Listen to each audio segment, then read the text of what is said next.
Assalamualaikum warahmatullahi wabarakatuh. Kami kelompok 5 eksplorasi air akan membahas tentang metode geolistrik untuk memperoleh pendugaan air tanah.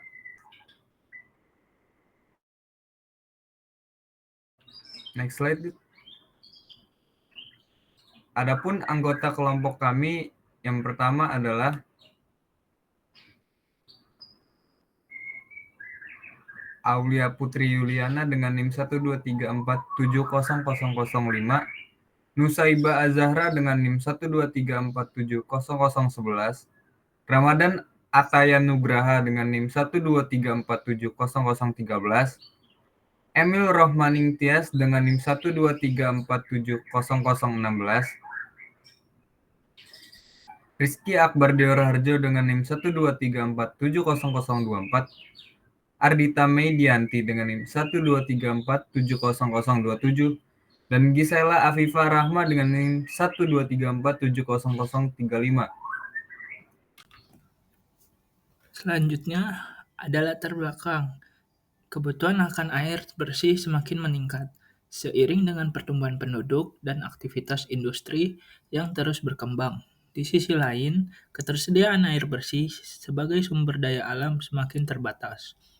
Oleh karena itu, diperlukan upaya untuk mengeksplorasi sumber daya air tanah sebagai alternatif pemenuhan kebutuhan air bersih, baik untuk keperluan domestik maupun industri. Air tanah disimpan di dalam lapisan akuifer, yaitu lapisan batuan yang mampu menyimpan dan mengalirkan air. Di wilayah Megal, Kecamatan Cepu, Kabupaten Blora, Jawa Tengah, potensi air tanah sangat besar. Namun, informasi mengenai karakteristik akuifernya masih terbatas. Dengan demikian, penelitian ini dilakukan untuk mengidentifikasi keberadaan dan potensi lapisan akuifer menggunakan metode geofisika, khususnya metode geolistrik resistivitas. Adapun prinsip dasarnya yaitu yang pertama prinsip konduktivitas listrik, pengukuran arus listrik menggunakan konfigurasi elektroda, pengolahan dan interpretasi data, dan identifikasi akuifer. Prinsip dasar metode geolistrik yaitu metode geolistrik resistivitas bekerja dengan cara menginjeksikan arus listrik ke dalam tanah melalui sepasang elektroda arus, dan kemudian mengukur beda potensial yang terjadi melalui elektroda potensial. Resistivitas listrik tanah tergantung pada sifat fisik batuan dan kandungan airnya. Oleh karena itu, daerah dengan nilai resistivitas rendah seringkali diasosiasikan dengan keberadaan air tanah. Teknik ini terbukti efektif dalam mendeteksi lapisan bawah permukaan, khususnya yang berfungsi sebagai akuifer.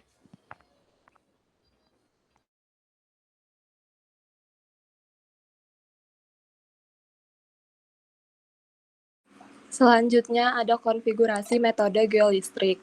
Konfigurasi Schlumberger merupakan metode geolistrik yang dilakukan dengan memperluas jarak antara elektroda arus AB, sementara jarak antara elektroda potensial MN tetap dijaga kecil. Pendekatan ini memungkinkan pengukuran resistivitas tanah yang lebih akurat untuk kedalaman yang lebih dalam, sehingga cocok digunakan untuk dalam eksplorasi bawah permukaan secara vertikal.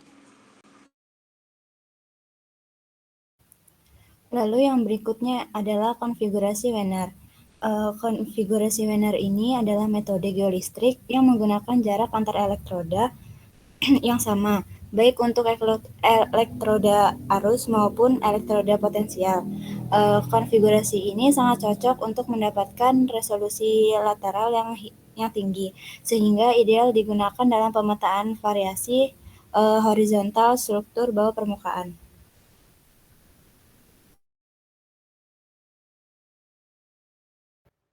Baik, selanjutnya ada tahapan pengambilan data.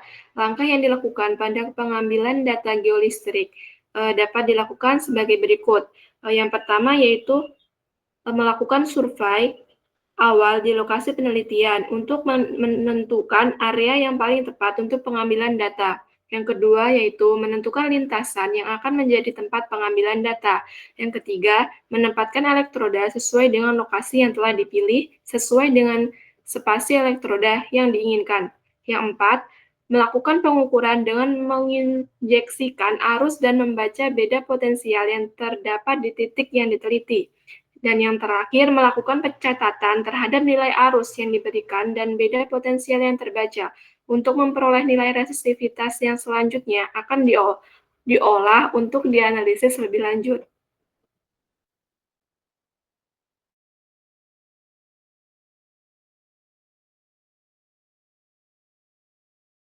Berikutnya adalah pengolahan data. Setelah data lapangan terkumpul, langkah berikutnya adalah proses pengolahan data. Nah, pada tahap ini tuh kita fokus pada data geolistrik resistivitas, yaitu data yang menggambarkan variasi tahanan jenis batuan di bawah permukaan. Nah, untuk mengolah data ini dibutuhkan software khusus.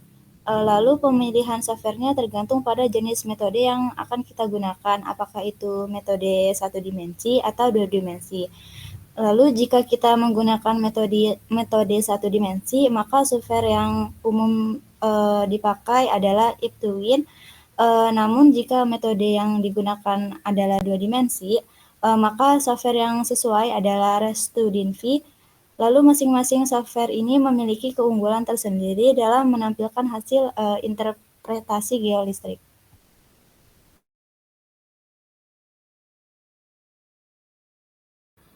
Selanjutnya adalah tahap interpretasi data. Jadi setelah kita mendapatkan data dari lapangan, data itu akan kita olah kembali dengan software yang membantu. Data yang biasanya didapat itu diinterpretasikan dalam bentuk penampang bawah permukaan. Nah, penampang ini itu menggambarkan distribusi resistivitas yang berkaitan dengan jenis maupun litologi dari batuan bawah permukaan tersebut. Bisa di next. Nah, ini merupakan contoh dari gambar penampang bawah permukaan. Di sini adalah contohnya berdasarkan 2 dimensi ya. Jadi 2 dimensi itu menggolongkan wilayah-wilayah dengan resistivitas yang sama. Jadi setiap warna itu dia melambangkan resistivitas masing-masing. Dan dalam kita menginterpretasikan data, kita tidak boleh asal menentukan litologi dari lapisan tersebut. Karena setiap batuan ataupun jenis tanah itu memiliki resistivitasnya masing-masing. Contohnya untuk zona warna biru, bisa agak di zoom nggak? Di color bar-nya.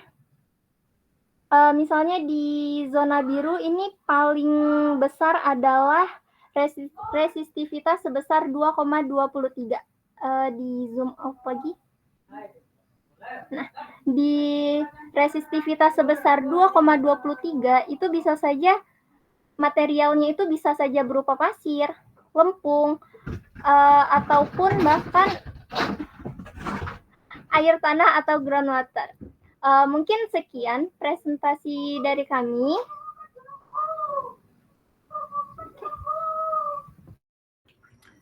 Oke, adapun kesimpulan pada penelitian ini berhasil mengidentifikasi keberadaan lapisan akuifer di wilayah Menggal dengan metode geolistrik resistivitas.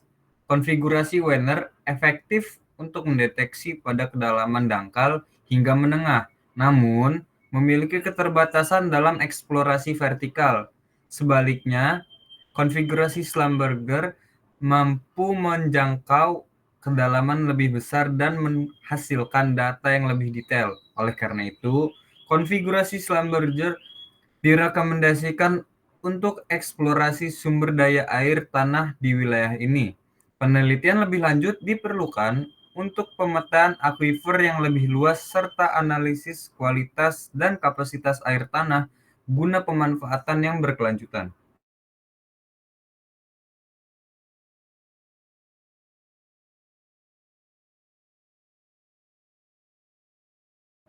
Oke, berikut merupakan sumber dari penelitian kami. Sekian presentasi yang dapat kami sampaikan. Lebih dan kurangnya kami mohon maaf. Wassalamualaikum warahmatullahi wabarakatuh. Waalaikumsalam warahmatullahi wabarakatuh.